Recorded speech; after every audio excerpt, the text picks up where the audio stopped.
welcome back to another video feature of the Immersive Worlds Handbook. I am back in Singapore at the cloud forest, and as you can see in a second here, an amazing space. I want to take you inside and give you a tour and a sense of this amazing space. So you can see here my view the first time I entered the cloud forest. And we're seeing this amazing mountain here that they've reconstructed, and you can see this is a great visual point for guests to see just as they enter the space. 115 feet tall, so certainly dramatic in every respect. I wanted to give you a sense here on the master plan for Gardens by the Bay as far as exactly where the cloud forest is situated. To the left you see some of the super tree areas that I'll be featuring in other videos. And to the very right, that white structure, that is the flower dome, which I've featured in a number of other additional video features. So on the left then, that structure in white is the actual cloud forest that I'm taking you inside here.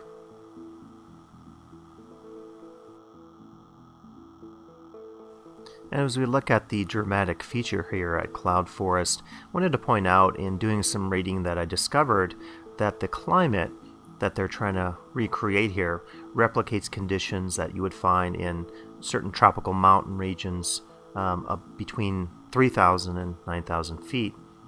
And these would be common to parts of Asia and also South America.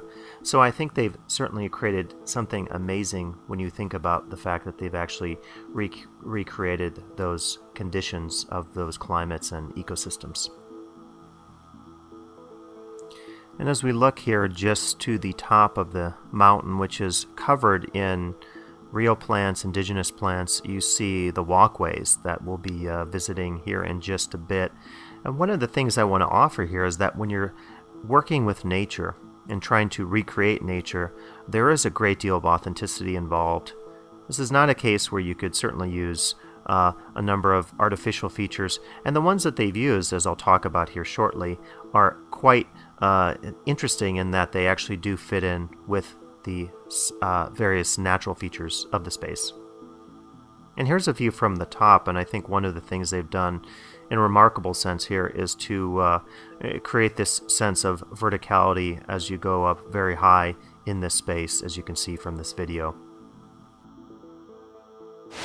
You really get just a dramatic sense of how amazing the space is. I don't know if you can see down here since I can't see the viewfinder, but I think if you can, you'll notice that you just get some incredible view down below. I mean, it's just such an amazing space in which they've integrated nature and also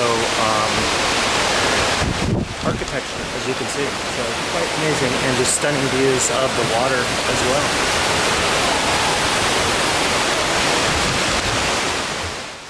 So let's take an opportunity here to hear some of the actual sounds that you hear while visiting this space.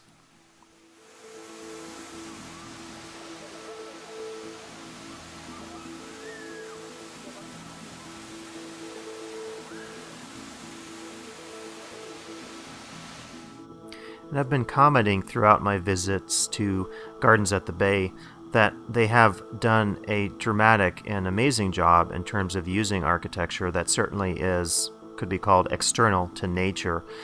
There's no attempt here to create wooden walkways or pathways or walls of bamboo or something like this. Instead, what they've done is really embraced the postmodern nature, the artificiality of the dome above, the railings, and the walkways. And to me, this is a brilliant design choice, and I think one that could have been overlooked had they not had such a brave vision to the design here. Treetop walk, so I wanted to take advantage here of the monopod and give you as much sense as possible of the scale, the dramatic nature of the space. I think it's, you know, I know very little culturally about Singapore. It's my first trip, but I think one of the things I've discovered is this ability to be comfortable with the connections of nature and culture. And again, this space I think is a lot more postmodern than one might give it credit.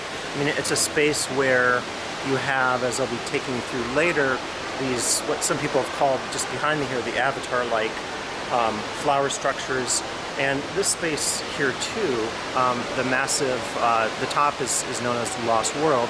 You have the waterfall at the top, as I showed you, and if you could see, you know, they've done little, if anything, to conceal the steel staircase, the pathway that you walk upon up in the clouds. And it does, I think, give you a sense of being in the clouds at the same time. You can't help but notice the dome structure. And as we continue to walk here, I'm trying to get a sense in the viewfinder, giving you just, it's really hard to describe and perhaps see on video, but the sense of how this space, the entire Gardens by the Bay, I think is so incredible and effective at using things like viewpoints and vistas and height and depth. And as I said earlier, combining the architectural elements that you see with the natural elements.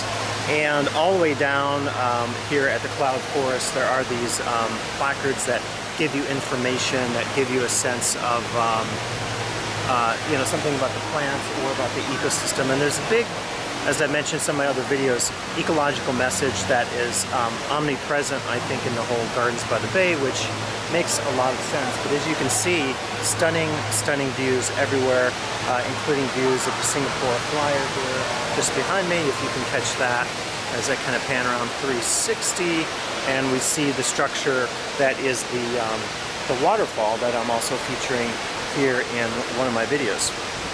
So just an amazing space here, the Cloud Forest, and I hope you enjoyed this video feature, and you will come back for additional video features here in Singapore and other places around the world.